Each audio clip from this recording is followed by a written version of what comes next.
Hello friends, तो कैसे हैं आप सब। आज हम स्टार्ट कर रहे हैं एमबीए का जो सिलेबस है वो हम स्टार्ट कर रहे हैं। बहुत से बच्चों के कमेंट आने के बाद कि मैम एमबीए स्टार्ट कर दो, एमबीए का सिलेबस करवा दो। तो फिर फाइनली मैंने सोचा कि चलो एमबीए हम स्टार्ट करते हैं। तो एमबीए के अंदर जब मैंने फर्स्ट सेमेस्टर का सिलेबस देखा तो पहला हमारा सब्जेक्ट दिया गया था मैनेजमेंट एंड ऑर्गेनाइजेशनल बिहेवियर। ये सेम सब्जेक्ट हमने एमकॉम के अंदर करवाया है। तो अगर आपको इसके नोट्स चाहिए तो आप एमकॉम में चेक कर सकते हैं। एमकॉम की जो हमारी एक पूरी प्लेलिस्ट क्रिएट मिलेगी मैनेजमेंट एंड ऑर्गेनाइजेशनल बिहेवियर, वो सेम सिलेबस है। इसके बाद मैंने सोचा जो सिलेबस सेम है, जो मैं करवा चुकी हूँ, वो दोबारा क्यों करवाना है ना। वो चीज़ तो आप कवर कर चुके हैं। नेक्स्ट हमने देखा अकाउंटिंग फॉर मैनेजर्स। उसका सिलेबस तो सिमिलर है, क्योंकि उसके अंदर क्या कर रखा है, 2-3 बुक कंबाइन कर रखी है, कोस्टिंग की, फाइनेंशियल अकाउंटिंग की। वो कंबाइन करके एक एक यूनिट बना रखी हैं। तो मैंने सोचा फिर चलो ये करवाते हैं। तो आज है 11 तारीख। अगली 11 तारीख जो आएगी, मतलब आज 11 नवंबर है, नेक्स्ट जो हमारे 11 दिसंबर आएगी उस तक हम इस सिलेबस को कंप्लीट करवा देंगे। 30 डेज सीरीज़ हम स्टार्ट कर रहे हैं। 30 दिन के अंदर अंदर हम आपके सिलेबस को कंप्लीट करवा देंगे इस सब्जेक्ट का, अकाउंटिंग फॉर मैनेजर्स का। और इसके बाद आपको जो भी सब्जेक्ट के नोट्स चाहिए हैं एमबीए के अंदर, जो भी सब्जेक्ट आपको शुरू करवाना है एग्ज़ाम से पहले, वो मुझे आप बता सकते हैं। मैं जितना ट्राई कर पाऊँगी उतना ट्राई मैं आपको सिलेबस कंप्लीट करवाने का करूँगी, ठीक है। तो आप लोग कमेंट में बताते रहना कि मैम ये सब्जेक्ट में डाउट है, ये सब्जेक्ट डाउट है। जो मुझे थोड़ा सा ठीक लगेगा कि हाँ इसके अंदर ज़्यादा डाउट्स आ रहे हैं, तो फिर मैं वो स्टार्ट करवा दूँगी। आज हम स्टार्ट करें यूनिट फर्स्ट से एमबीए की। यूनिट फर्स्ट है हमारी financial accounting, meaning, scope and importance, accounting concept and conventions, accounting process, journal, ledger and trial balance, depreciation, accounting and policies, preparation of final account of joint stock companies, understanding and analyzing published financial statement of a company। ये हमारे topic हैं जिनको हम धीरे धीरे अपने videos के अंदर कवर कर लेंगे। आज हम कवर करेंगे financial accounting, meaning, scope and importance को। एक चीज़ मैं आपको और क्लियर करूँगी, जो मैंने सिलेबस देखा है, जो मैंने मंगवाया है, उसके अंदर जो पेपर है अकाउंटिंग फॉर मैनेजर्स या कोई भी सब्जेक्ट का, वो 60 मार्क्स का है। तो ये चीज़ भी आप ध्यान में लेके चलना। फर्स्ट है definition of financial accounting. The terms accounting unless otherwise specifically stated always refers to financial accounting. Financial accounting is commonly carries on a journal office of a business. It is concerned with the revenue, expenses, assets and liability of a business house. Financial accounting has a two-fold objectives। देखो financial accounting का मतलब क्या होता है। Commonly ये क्या करते हैं, ये देखते हैं रेवेन्यू कितना आया है, मतलब पैसा आया कितना है, और खर्चा हमने कितना किया है, हमारे पास एसेट्स कितनी हैं, हमारे पास लायबिलिटीज़ कितनी हैं।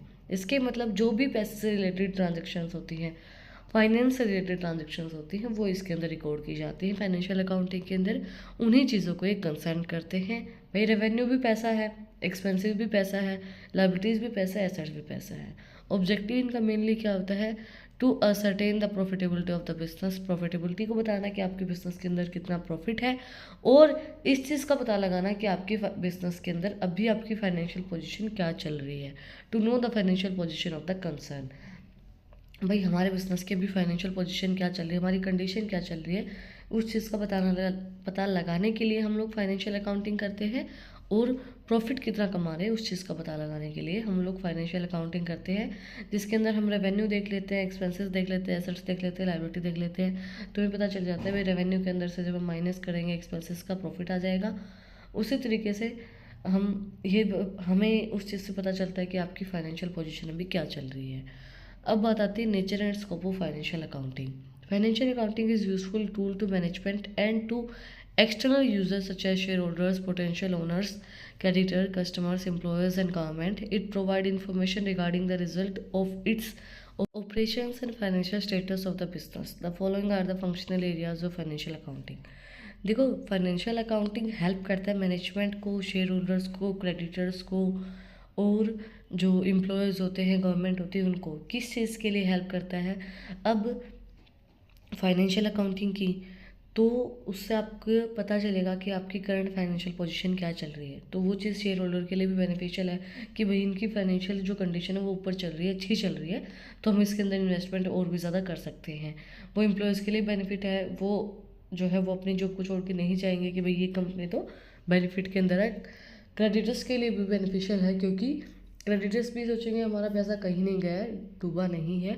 कस्टमर्स के लिए भी बेनिफिशियल है, क्योंकि कस्टमर्स को पता चलेगा कि भाई इनकी फाइनेंशियल कंडीशन अभी क्या चल रही है, किस तरीके से काम कर रहे हैं लोग, और फिर उसके अकॉर्डिंगली वो उनके प्रोडक्ट्स को परचेज़ करते हैं। भाई हाँ अच्छी चल रही है तो आप लोग, फिर उनका नाम अच्छा रहता है ना, रेपुटेशन बनी रहती है उस चीज़ से। तो कुछ पॉइंट्स हमें दिए गए हैं।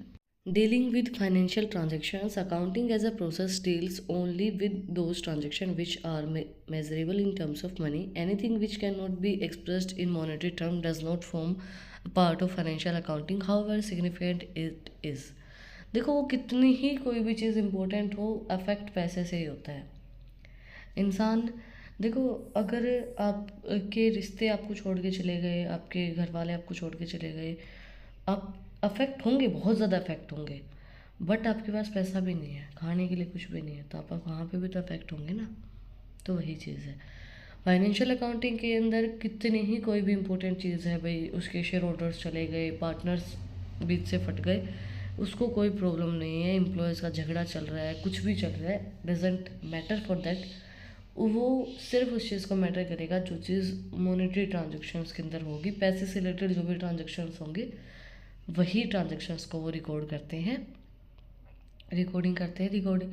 और एक चीज़, जैसे अब उसके लिए क्या मैटर करता है कि एम्प्लॉयज़ जा रहे हैं आ रहे हैं, उसके लिए मैटर वो चीज़ करेगी एम्प्लॉयज़ जो गया है वो कितने पैसे लेता था, आया है वो कितने पैसे लेता है ना। तो वही जो ट्रांजेक्शन्स फाइनेंस से रिलेटेड होती है, उन्हीं ट्रांजेक्शन्स को ये डील करता है, रिकॉर्ड करता है। Recording of information. Accounting is an art of recording financial transactions of business concern. There is a limitation of human memories. It is not possible to remember all transactions of the business. Therefore, the information is recorded in a set of books called journal and other subsidiaries books, and it is useful to management in its decision making process.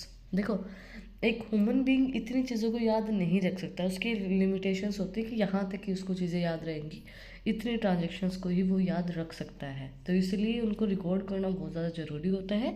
सारी information को आप लोग record करते हैं, information को journal के अंदर, subsidiary books के अंदर, जो कि मैनेजमेंट के लिए हेल्पफुल रहती है, जब वो डिसीजन लेती हैं कि हाँ सारी इन्फॉर्मेशन उनके पास होती है, और फिर उसके अकॉर्डिंगली वो डिसीजन ले सकते हैं कि हमें पैसे की कितनी ज़रूरत है, नहीं है, हम प्रॉफिट के अंदर है या लॉस के अंदर है। Classification of data. The recording data is arranged in the manner so as to group and transactions of similar nature on one place, so that full information of these items can be collected under different heads.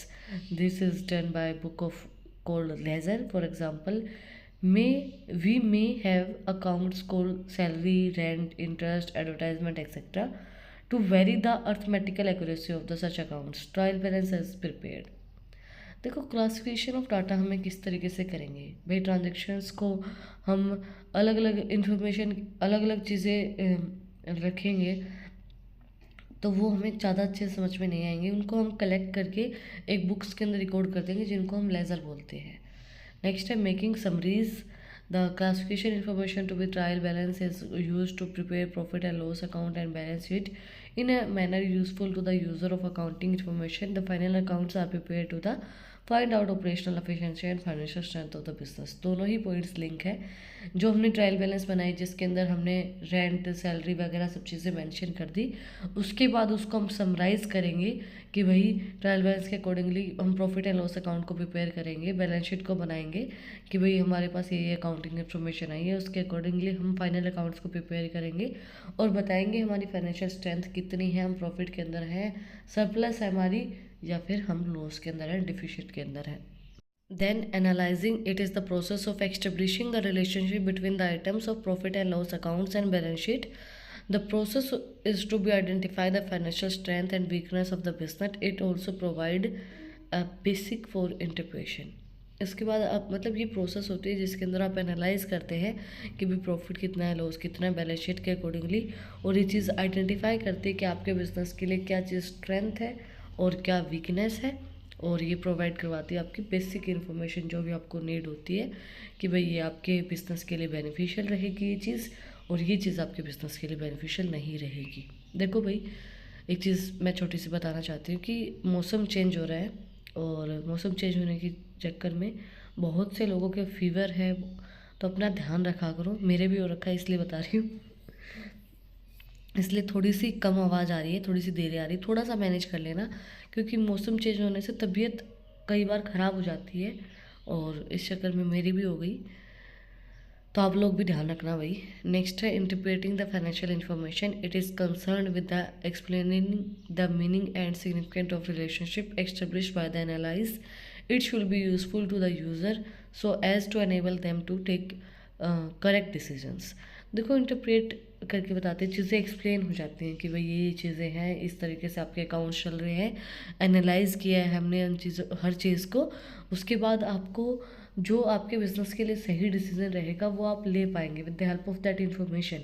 जो information आपके पास आई है, सारी information आपके पास आ गई, भी financial information, financial condition आपकी अभी ये चल रही है, तो उसके उस इन्फॉर्मेशन के बिहाफ पे आप उस चीज़ का डिसीजन ले सकते हैं कि क्या करेक्ट डिसीजन रहेगा हमारे लिए, और हमारी कंपनी के लिए क्या चीज़ बेनिफिशियल रहेगी।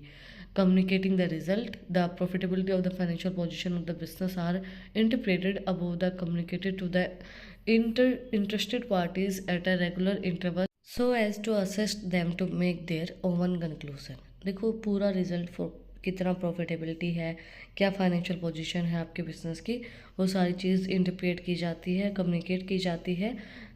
जो भी रेगुलर इंटरवल्स होते हैं भाई, मतलब 6 महीने में, वैसे हमारी जो सारी जो ट्रांजेक्शन्स होती हैं, सारी जो रिकॉर्ड्स हम प्रिपेयर करते हैं, बैलेंस शीट बनाते हैं, वह at the end of the year बनाते हैं, तो उसी चीज़ से हमें पता चलती है, और पूरा कंक्लूजन हम ड्रॉ करते हैं कि हमारी फाइनेंशियल कंडीशन अभी ये चल रही है। Limitations of financial accounting, it records only quantitative information. Financial accounting के अंदर क्या होता है कि सिर्फ क्वांटिटेटिव टर्म्स के अंदर जो इन्फॉर्मेशन होती है वो रिकॉर्ड की जाती है। कोई भी इन्फॉर्मेशन जो क्वालिटेटिव टर्म्स के अंदर होती है, अलग इन्फॉर्मेशन है, उसको कोई भी रिकॉर्ड नहीं किया जाता है। It record only the historical cost, the impact of future uncertainty has no place in the financial accounting. देखो, जो हिस्टोरिकल कॉस्ट होती है उसके अकॉर्डिंगली ही वो चीज़ों को रिकॉर्ड करता है, उसके अंदर नहीं पता होता फ्यूचर के अंदर क्या चीज़ें चेंज होंगी, क्या चीज़ें चेंज नहीं होंगी। जो जो ट्रांजेक्शन हो चुके हैं वही तो हम रिकॉर्ड करते हैं ना फाइनेंशियल अकाउंटिंग के अंदर। भाई, पहले क्या क्या ट्रांजेक्शन हुई है, हमने क्या किया क्या नहीं किया है, हमें तो नहीं पता कि फ्यूचर के अंदर क्या होगा, फ्यूचर हमारा अनसर्टेन है, तो वो चीज़ भी इसकी एक लिमिटेशन होगी।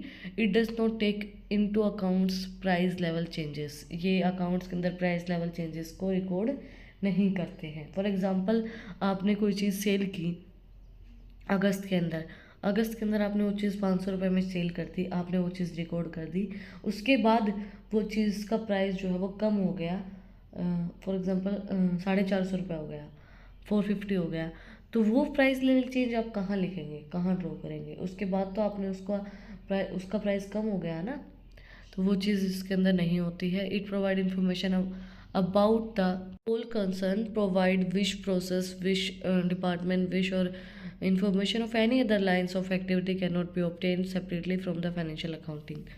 ये जो सारी इन्फॉर्मेशन है वो पूरी को कंसर्न करते हैं, प्रोडक्ट की, प्रोसेस की, डिपार्टमेंट की इन्फॉर्मेशन की, सारी ये पूरी जो इन्फॉर्मेशन उसको सेपरेटली नहीं ऑब्टेन करते, सारी इन्फॉर्मेशन को इकट्ठा ऑब्टेन करते हैं। नेक्स्ट है cost figures are not known in an advance, therefore it is not possible to fix the price in the advance। it does not provide information to increase or reduce the selling price। देखो, ये cost figures को नहीं बताते advance के अंदर, नहीं पता होता कि पहले हम एडवांस के अंदर उस प्राइस को फिक्स नहीं कर सकते हैं कि भाई ये प्राइस हम रख सकते हैं, नहीं, हमें नहीं पता कि क्या इन्फॉर्मेशन है, किस तरीके से चीज़ें इंक्रीज़ होंगी या डिक्रीज़ होंगी, क्योंकि हमने तो सारी फाइनेंशियल ट्रांजेक्शन्स को ही रिकॉर्ड किया है ना। As there is a no technique for comparing the actual performance with that of the budget targets, it is not possible to evaluate performance of the business। देखो, ये जो टेक्निक है इसके अंदर एक्चुअल परफॉर्मेंस को नहीं वो किया जाता है, और जो बजट टारगेट होता है उसको, ये सिर्फ आपकी देखते हैं कि भाई आपकी फाइनेंशियल कंडीशन क्या है, फाइनेंशियल पोजीशन क्या चल रही है। It does not tell about the optimum और otherwise of the quantum of a profit made do not made and does not provide the way to means to increase the profit. देखो ये आपको नहीं बताता कि किस तरीके से आप प्रॉफिट को बढ़ा सकते हैं, किस तरीके से आपका प्रॉफिट और ज़्यादा बढ़ेगा, नहीं बताता। ये कोई इन्फॉर्मेशन को आपको बताता नहीं है, सिर्फ आपको फाइनेंशियल पोजीशन बताता है। तो ये इसकी लिमिटेशंस के अंदर आता है कि ये आपको कोई वे नहीं बताता कि आप अपने प्रॉफिट को किस तरीके से बढ़ा सकते हैं। ये सिर्फ आपको फाइनेंशियल कंडीशन के बारे में जो भी इन्फॉर्मेशन होती है वही प्रोवाइड करवाता है। In a case of loss, whether loss can be reduced in converted into profit by means of cost control and cost reduction, financial accounting does not answer this question. देखो, cost को control किया जा सकता है। अब भाई हम cost को किस तरीके से कंट्रोल करेंगे, कॉस्ट को किस तरीके से रिड्यूस करेंगे, इस क्वेश्चन का आंसर जो फाइनेंशियल अकाउंटिंग नहीं देता है। क्योंकि ये चीज़ तो हमने पहले ही उसके नेचर के अंदर डिस्कस किया है, नेचर एंड स्कोप के अंदर, कि फाइनेंशियल अकाउंटिंग सिर्फ फाइनेंशियल ट्रांजेक्शंस को ही रिकॉर्ड करता है। इसको नहीं पता होता कि भाई कॉस्ट किस तरीके से बढ़ेगी, किस तरीके से घटेगी, कहाँ कॉस्ट ज़्यादा है, कहाँ कॉस्ट कम है, क्योंकि उसके लिए ये चीज़ मैटर ही नहीं करती। तो फाइनेंशियल अकाउंटिंग इस चीज़ का आंसर नहीं देता है कि कॉस्ट को कंट्रोल एंड कॉस्ट को रिड्यूस किस तरीके से किया जा सकता है। It does not reveal which department are performance well, which one is incurring loss and how much is the loss in each case. देखो ये चीज़ भी नहीं बताता है कि कौन सा डिपार्टमेंट लॉस कर रहा है, कौन सा डिपार्टमेंट किस तरीके से कितना लॉस इनकर कर रहा है। इसको नहीं पता कोई भी डिपार्टमेंट के बारे में, कौन सा डिपार्टमेंट अच्छी परफॉर्मेंस दे रहा है, कौन सा डिपार्टमेंट अच्छी परफॉर्मेंस नहीं दे रहा है, क्योंकि ये चीज़ फाइनेंशियल अकाउंटिंग के लिए मैटर करती ही नहीं है।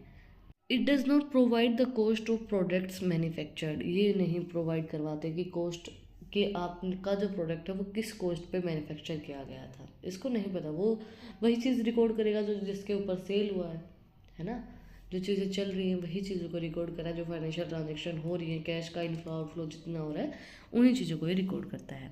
आई होप आपको चीज़ें समझ में आई होंगी। अगर फिर भी कुछ डाउट है, कुछ भी पूछना है तो कमेंट में आप मुझसे पूछ सकते हैं। और अगर आपने यहाँ तक वीडियो को देखा है तो प्लीज़ सब्सक्राइब के बटन पे एक मुक्का मार दो, बेल आइकन प्रेस करो ताकि जो सबसे पहले अपडेट है वो आप लोगों के पास आए। और अगर आपको इन टॉपिक्स की PDF चाहिए तो टेलीग्राम चैनल का लिंक भी डिस्क्रिप्शन में है, वहाँ पे भी जाके आप मुझे सब्सक्राइब कर सकते हैं। और भी इंटरेस्टिंग रील्स को देखने के लिए इंस्टाग्राम चैनल का लिंक भी डिस्क्रिप्शन में है, वहाँ पे भी जाके आप मुझे फॉलो कर सकते हैं। फिर मिलते हैं एक नई वीडियो के साथ, एक नए टॉपिक के साथ। Like share and subscribe. Thank you for watching my video and enjoy your life. Take care, bye bye.